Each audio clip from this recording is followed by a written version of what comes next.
All right, it may have been a little stressful for best-selling author Tony Robbins to do the weather for us a few minutes ago, but that's nothing compared to the stress you might be feeling during the holidays. Tony's here with some great advice, as always. Tony, thanks for sticking around. Thanks for having me. I think you passed the test. You don't have the job, but we'll call you in a pinch. 40 years with Roker, I think you should stick with him. I think he's the guy. I think he's still our guy. You know, it is a time of joy. We think of the carols and family and everything else, but for a lot of people, it's not about going to a mall on a Friday night and bashing through the door and getting whatever you can. This is a very difficult time, especially now for so many people. How do you begin to get through it if you're on that side of the holidays? Well, I think the first thing to realize is today it's more than just holiday stress. Now it's Katrina. When you lose your home, it's a lot more than just, blues that people are experiencing, or people that are coming back from dealing with the economy still don't have a job, or individuals coming back from the war. So one of the things I've been focused on is for years people have studied, post-traumatic stress and what it does to people. But in the last 5 to 10 years, there's been a great deal of scientific research on post-traumatic growth, that literally the same stimulus that makes somebody be destroyed, other people use to grow like they've never grown before. And I'm fascinated to see what those differences are. And whether somebody loses an arm or their job, the first thing that separates them from other people is there's a part inside of them where they make a decision and they say, I will not let this defeat me. They may use different language than that, but there's something inside where they draw the line.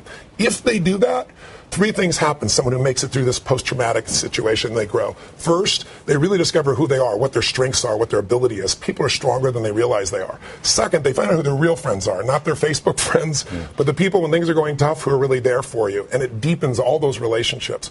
And then thirdly, it kind of gives you an antibody against other forms of stress. So actually, you've got to learn to use stress instead of stress using you. That's how life changes. One of the things you talk about a lot is getting a ritual. How do you explain that to people watching? What does it mean?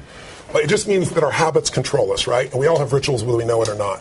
One of the most important rituals is to get real with yourself. We have this delusion in our society that if we get everything the way we want it, we'll be happy.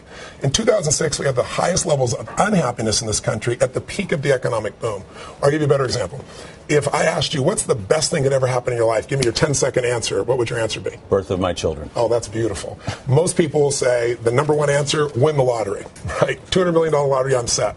What's the worst thing can happen when you ask most Americans? The number one thing is to have someone else take care of you because you become a quadriplegic. But here's the question.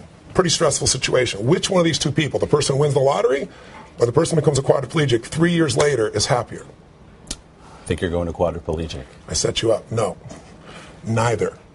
After 3 years, people adjust to whatever happiness they had before, unless they develop something to make themselves grow. And the 3 rituals I tell people at the most basic level you can do right now is a ritual of focus. What you focus on is what you feel. So most people focus on what they can't control right now. They focus on what they don't have. You lost electricity, but you didn't lose your home. Focusing on what you have and being grateful is number one, because it puts you in a different state and you can help people. Second is focusing on action. What are you going to do so that you have enough physical energy to deal with the challenges you're going to face?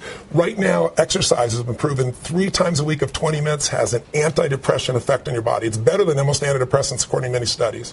Thirdly, it's really the ritual of giving. When you are in the worst place, all the research shows if you did 5 acts of kindness in a week, it affects you for 3 weeks of your life. Just doing something simple, and that's really why I'm here. You talk about giving. You're doing this basket brigade for the holidays. Talk about that a little bit. Well, when I was 11 years old, we were very poor. We had no money on Thanksgiving, and somebody came by and delivered food to my family, and it completely changed my life. And it made me believe strangers care. So I decided I was going to do this by the time I turned 17. I fed 2 families, then 4. Now this year we'll feed 2 million people. Wow. But we're on track for 3 million because of what's happened here with the hurricane.